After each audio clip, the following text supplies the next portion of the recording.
Yaorana et bienvenue dans Manava. La jeunesse du Fénois est une force et une chance pour l'avenir de ce pays, mais parfois les aléas de la vie font commettre des erreurs. Alors comment prévenir ces erreurs? Nos invités du jour nous en parlent. J'accueille aujourd'hui Tepouane Wisno, qui est directeur adjoint de la délégation pour la prévention de la délinquance de la jeunesse, donc la DPDJ. Bonjour. Royata Picard, qui est éducatrice spécialisée en protection de l'enfance à la direction des solidarités de la famille et de l'égalité, la DSFE. Yorana. Et Léna Paulus, qui est éducatrice spécialisée au sein de la cellule d'investigation éducative de la DPDJ. Yarana. Mais pas vous m'avez gâté aujourd'hui pour les intitulés. Bienvenue à vous trois, ravi de vous accueillir. Tepouane, première question pour toi. Quel est le rôle de la DPDJ et quelles sont ses missions? Alors, la délégation pour la prévention de la délinquance de la jeunesse est un tout jeune service qui a été créé en mai 2020 et qui, à son démarrage, a compté 4 agents et aujourd'hui est fort d'un effectif d'une douzaine de personnes. Léna vient d'intégrer le service en tant qu'éducatrice spécialisée et nous sommes en train de renforcer nos équipes. Notre mission principale, ou plutôt nos missions principales, portent sur 3 objectifs. D'une part, la prévention de la délinquance. D'autre part, la promotion de la jeunesse. Et enfin, ces deux missions ne peuvent se faire sans un accompagnement de nos parents et donc agir en faveur d'une parentalité agissante et consciente de son rôle éducatif. Le remettre un petit peu aussi au centre, peut-être pas au centre, mais en tout cas les réintégrer dans le processus. Et en fait, on s'est rendu compte que pour pouvoir agir sur les 2 premières mesures, il faut essayer d'agir à sa source. Et la source, ce sont les parents. Exactement. Léna, est-ce que tu peux nous définir plus précisément ton rôle au sein de la DPDJ? Alors, au sein de la DPDJ, en fait, il faut savoir, on fonctionne en 2 cellules distinctes. Donc, il y a une cellule, la force d'intervention et de prévention, qui donc fait plus des activités de groupe, donc de prévention. Par exemple, on a l'habitude de nous voir les mercredis après-midi sur le parc Paofei.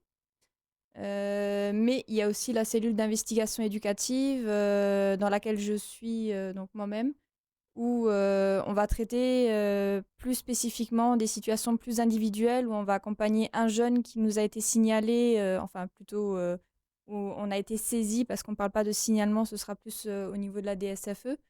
D'où Pour le côté l'accompagner. investigation, si vous essayez de comprendre et ainsi de suite, c'est ça? Voilà, donc on va essayer de comprendre, on va essayer de prendre en compte tout ce qui gravite autour du jeune, que ce soit l'école, ses loisirs, sa famille, son quartier, etc., pour essayer de proposer en tout cas des petites aides. Plus personnalisé, on va dire au cas par cas. Exactement, au cas par cas, pour essayer de l'accompagner, un peu comme le ferait la DSFE, mais c'est vraiment en amont pour prévenir. Royata, toi, quel est ton rôle au sein de la DSFE? Alors effectivement, je suis éducatrice spécialisée au sein de la protection de l'enfance. Donc, je suis en tous les cas à la circonscription de Papeete qui réunit 3 cellules. Donc, la première cellule étant la polyvalence, où on propose un accompagnement social, insertion professionnelle.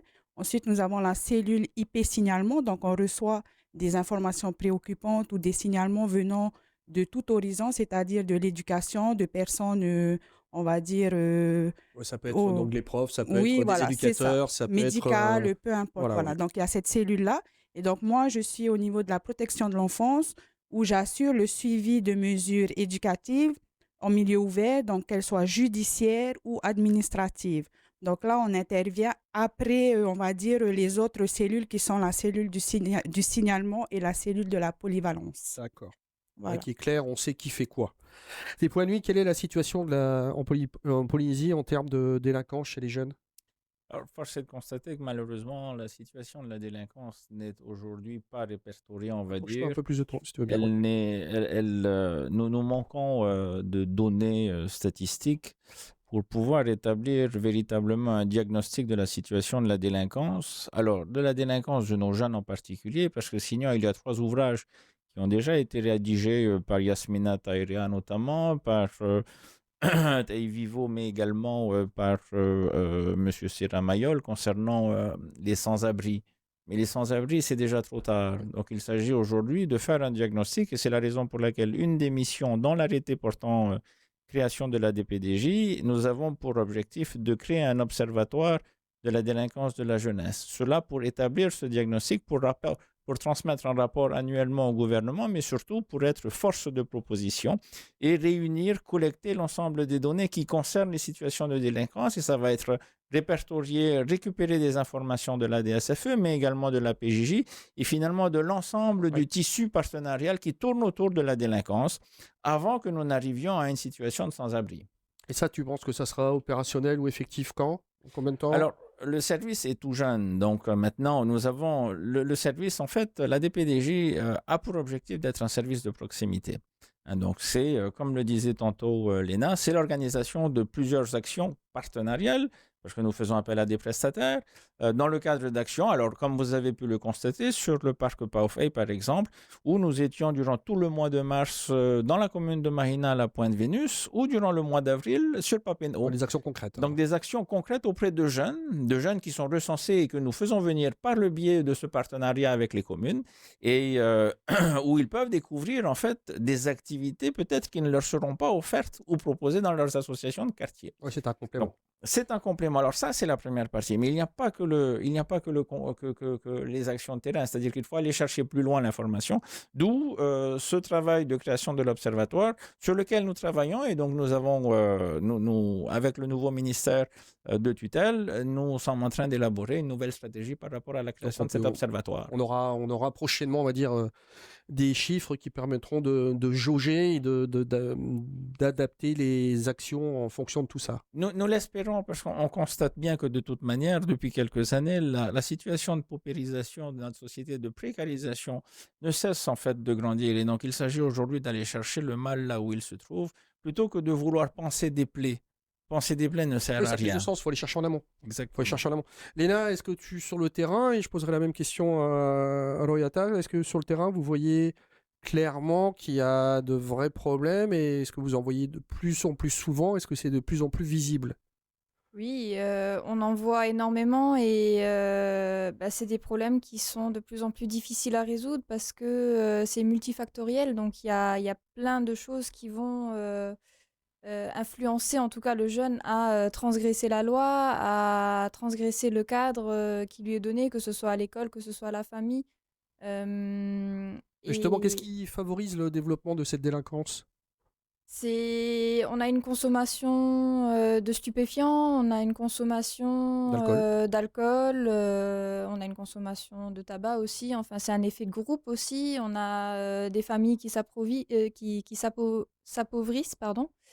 Donc il y a une notion sociale aussi, niveau social qui rentre en ligne de compte. C'est ça, il y a les pertes d'emploi, par exemple, pendant le Covid, qui entrent en compte également. On a tout simplement, je pense, un peu perdu la transmission de génération en génération des valeurs, peut-être aussi. Donc, on remarque qu'on est de plus en plus tourné vers la technologie, vers l'étranger, vers ce qui se fait ailleurs. On se fait un peu influencer par rapport à tout ça et on essaye de se créer un peu son identité, surtout à l'adolescence, hein, à travers tous ces médias. Et donc, aujourd'hui, j'ai l'impression que les parents ne savent plus comment faire pour répondre à tel ou tel acte posé par son adolescent. Et clairement, on le sent quand on voit les parents qui sont démunis parfois. Ils n'arrivent pas à comprendre spécialement leur ado. C'est ça, ils n'arrivent plus à comprendre et surtout ils n'arrivent plus à agir en conséquence de leur acte. Donc ils abandonnent ou ils appellent à l'aide, ce qui nous arrive aussi de temps en temps à travers nos saisines, hein, parce que voilà, donc les parents s'auto-saisinent auprès de nous. Oui. Voilà. De ton côté, pareil aussi, tu constates tout ça? Je pense qu'on constate, on a évidemment les mêmes constats. Par contre, si je pouvais rajouter, c'est de dire surtout que la délinquance, elle ne se manifeste pas, je pense, de la même manière. C'est-à-dire que entre les années 90 et les années 2000, il y a eu justement, comme Léna parlait tout à l'heure, de la technologie qui est entrée et je pense qu'il y a trop vite... elle a trop vite évolué au sein même des familles et je pense qu'on n'a pas pu ou su réagir au bon moment finalement. Entre les années 1990 et les années 2010, on dira. Je sais que le discours, c'est toujours d'essayer de pondérer, mais tu dis on n'a pas su, on n'a pas pu, ou on n'a pas voulu. Aussi, certainement, Aussi le voilà. mettre Oui, en ligne de certainement, compte. su, voulu ou, voilà, ou pu, parce que justement, cette ouverture vers le monde extérieur, on dira, cette ouverture justement, pour moi en tous les cas, a pu modifier les Ça a formes bouleversé un petit peu de délinquance, les choses. que ça soit tant au niveau des jeunes qu'au niveau des parents aussi. Oui. Parce qu'il faut le dire, on parle des jeunes, mais c'est surtout le milieu familial d'où on doit partir. Oui, on va en parler un petit peu plus Voilà, loin. c'est ça. Est-ce qu'on peut considérer que la délinquance, il y a plus de problèmes avec les jeunes gens plus tôt maintenant? Je pense que oui, effectivement, justement, d'où l'apparition et l'évolution de cette technologie au sein des familles. Je pense qu'aujourd'hui, il faut qu'on puisse définir aussi l'âge, c'est-à-dire à partir de quel moment on parle, on part sur la délinquance. Est-ce que c'est à partir de 11 ans? Parce qu'en règle générale, on part à partir de 12 ans jusqu'à 17 ans. Mais est-ce qu'aujourd'hui, oui, effectivement, je pense que la délinquance, elle commence beaucoup plus tôt. Bon, très clairement, c'est une question que j'allais poser plus tard, mais je vais la poser maintenant. Réseaux sociaux. En fait, il y a cette mise en avant, donc je suis allé voir, hein, comme bon, particulièrement ce qui peut faire en France, on fait des vidéos, enfin, l'idée c'est de générer de la violence pour mettre sur la vidéo, pour mettre en vidéo, pour faire des vues. Donc il n'y a même pas de fond, il n'y a même pas de conflit. C'est de la violence relativement gratuite. Comment est-ce qu'on peut pallier à tout ça? Comment est-ce qu'on fait pour réagir à tout ça? Mais après, je pense que c'est aussi une information et une prévention qui doit se faire au sein même des familles. Oui. Parce que justement, on parle de prévention aujourd'hui, donc on est là, on vient réparer quelque chose qui est déjà en place. Mais la question peut-être à se poser, c'est à quel moment devons-nous intervenir? Est-ce qu'on doit intervenir plus tôt? Oui, je le pense. Et là, je mettrai en avant la prévention primaire, c'est-à-dire d'agir et d'intervenir beaucoup plus tôt dans Donc les là, c'est là familles, auprès très des clairement, parents, ce que tu disais tout à l'heure, c'est replacer les parents complètement. et la famille à leur juste place. C'est ça. Complètement. C'est la raison pour laquelle la DPDG a signé une convention avec la DG2E en ce sens pour permettre justement à nos éducateurs spécialisés de pouvoir intervenir à l'image de ce que fait déjà la BPDJ au niveau de l'État dans les établissements scolaires pour accompagner les familles, accompagner les enseignants dans le cadre de situations qui nous sont remontées par le biais des saisines qui sont établies. Il s'agit véritablement de mettre en place un partenariat avec l'ensemble des acteurs de la communauté éducative de manière générale, parce qu'aujourd'hui, vous entendez tout à l'heure, il ne s'agit pas de dire finalement c'est de la faute on a souvent le mauvais réflexe de vouloir trouver et pointer du doigt un coupable. Or, je pense que finalement, nous avons tous une part de culpabilité dans cette situation, les parents, hein. Alors, généralement, on entend les enseignants qui disent qu'il y a la démission des parents. Lorsque, par exemple, j'étais, moi, président de la Fédération des parents d'élèves, je disais, il n'y a pas que les parents d'élèves, c'est en fait le système de manière générale.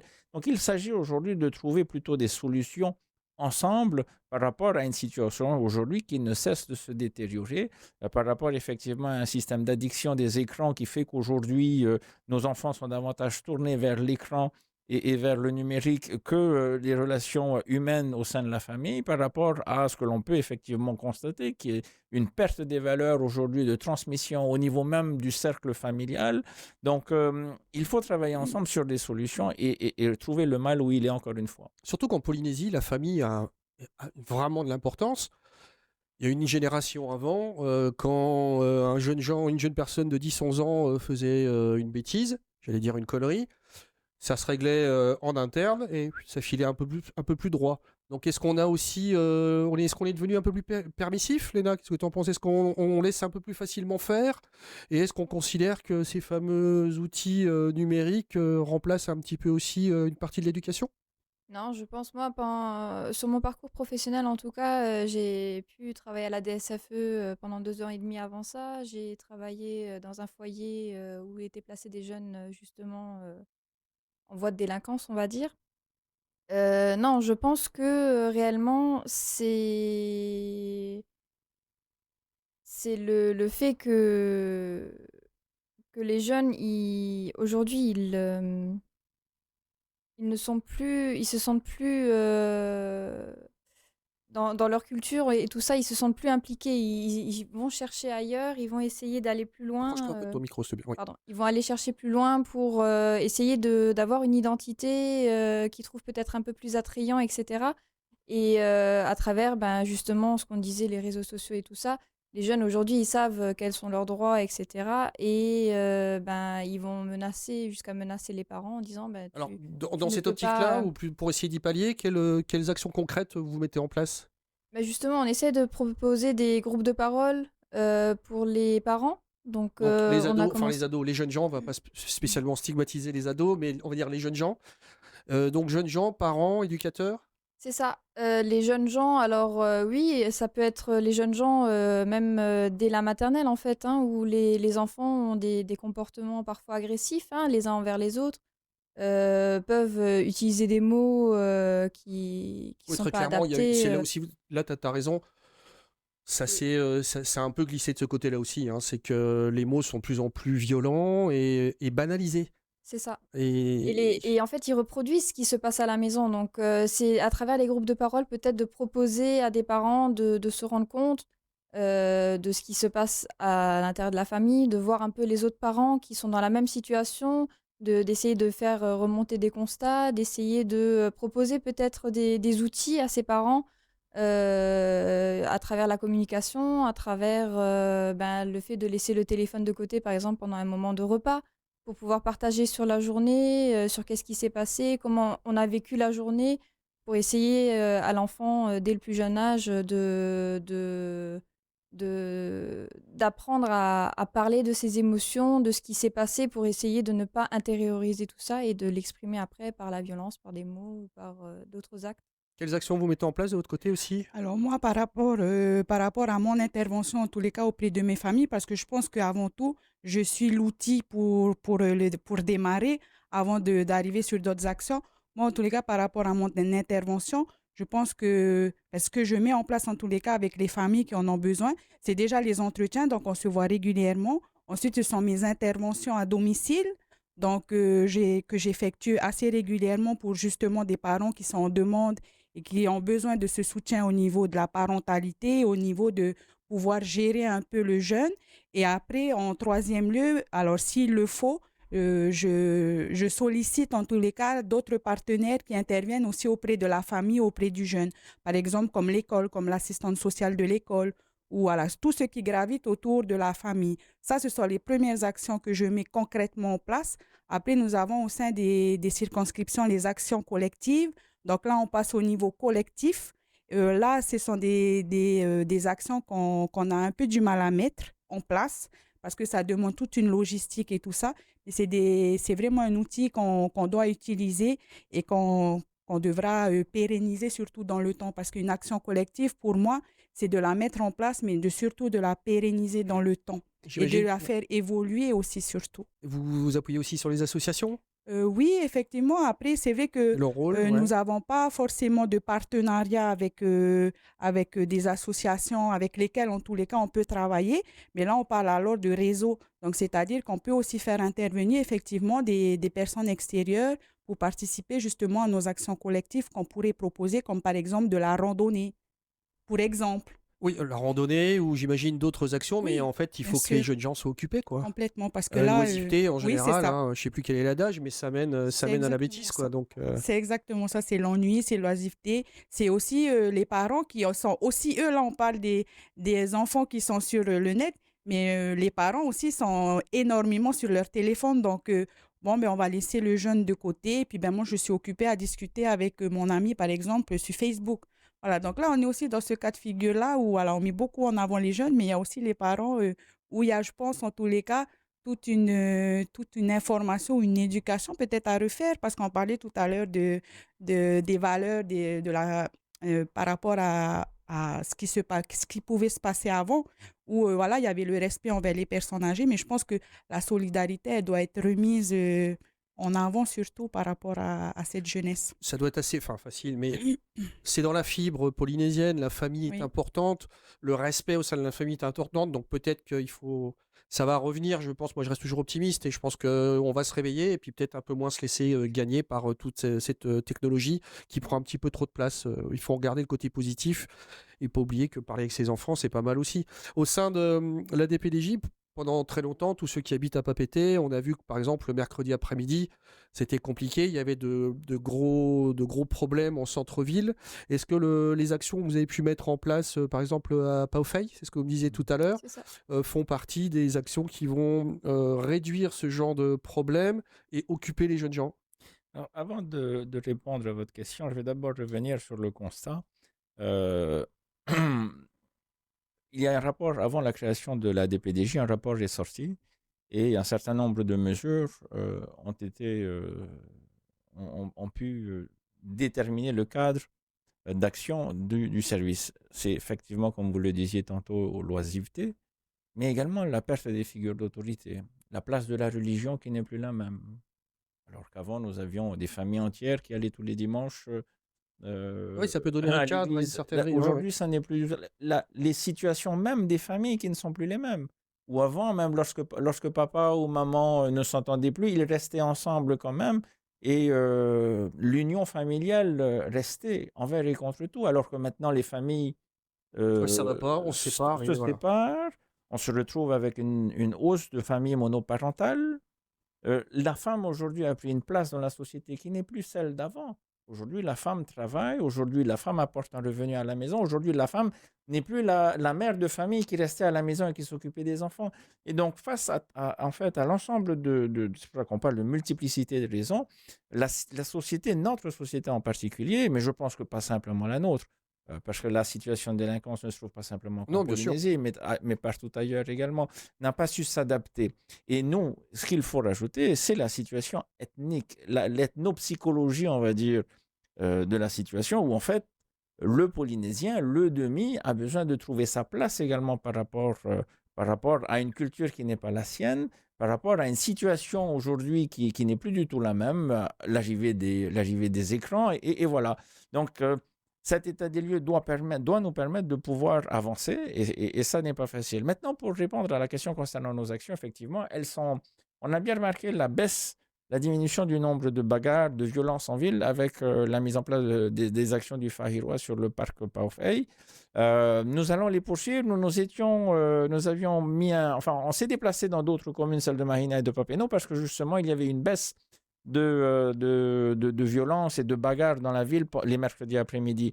Mais bon, on a pu constater que cette dernière semaine, il y a eu une recrudescence, en tous les cas, de signalement. Donc, nous allons intervenir, je pense, dès la semaine prochaine, voire la semaine d'après, reprendre nos activités sur le parc Paufei. Il s'agit de mobiliser la jeunesse et par le biais d'ambassadeurs. C'est la raison pour laquelle nous avons des ambassadeurs, des personnes qui incarnent des valeurs, des personnes qui disent, voilà, il n'y a pas que dans la violence que l'on se retrouve et que l'on crée son identité. Alors, c'est ce point 1, 2, 3, ça peut être des personnes qui peut-être ont eu un passé un peu, je veux dire, on va dire, d'anciens délinquants et qui sont capables de porter la parole en disant j'ai pris la mauvaise voie, je vous explique les gars, ça mène à rien. Est-ce qu'on peut s'appuyer sur aussi des personnes qui ont cette expérience-là et qui sont à même de parler directement et avec un langage plus adapté et que les jeunes gens vont comprendre? Complètement. Après, je pense que les jeunes, ils ont besoin de se retrouver face à quelqu'un qui a déjà vécu une situation similaire à la sienne. Parce que qui de mieux qu'une personne qui a déjà vécu la délinquance et qui finalement a réussi à s'en sortir pourrait venir face à ces jeunes-là, justement, en perte de repères, en perte de beaucoup de choses. Et voilà, d'être une image sûre et fiable et qu'il soit l'exemple même d'une réussite, même en étant passé par la délinquance. Oui, bien sûr, au contraire, c'est un bel exemple. En tous les cas, j'ai pu voir aussi certains des ambassadeurs qui interviennent auprès de la DPDJ qui, justement, ont eu ce passage-là dans la délinquance et qui, aujourd'hui, sont là pour montrer l'exemple, pour dire, oui, on est là, on est passé par là, mais il y a pour cette possibilité-là de s'en sortir et finalement de devenir une meilleure personne. Léna, est-ce que les parents peuvent adhérer ou comprennent la nécessité de reprendre leur place? Oui, je pense tout à fait qu'ils ont compris la nécessité de reprendre leur place et ils le veulent.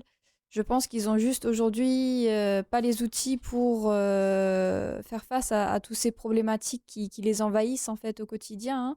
avec la pression de l'école aussi, qui vont appeler les parents tous les jours en disant bah, ton enfant n'est pas là, qu'est-ce que tu fais, pourquoi tu l'emmènes pas?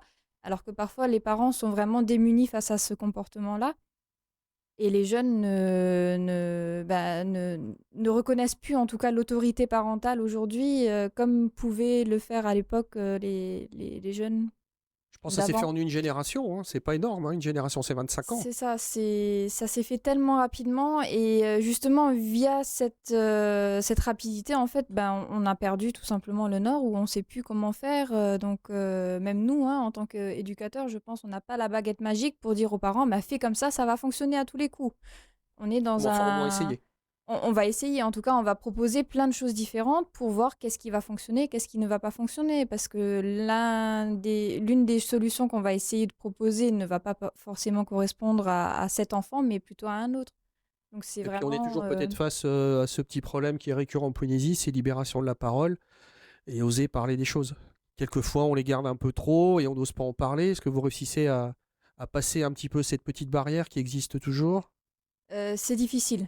Parfois, c'est vraiment difficile de faire parler les familles, surtout, oui, par rapport à des tabous qui restent depuis des générations, hein, qui se transmettent de génération en génération. Je pense qu'aujourd'hui, les familles, il faut qu'ils comprennent que c'est important de pouvoir parler de tout ça, de faire un travail sur le fond de la famille, parce que ben, finalement, les problèmes se transmettent également.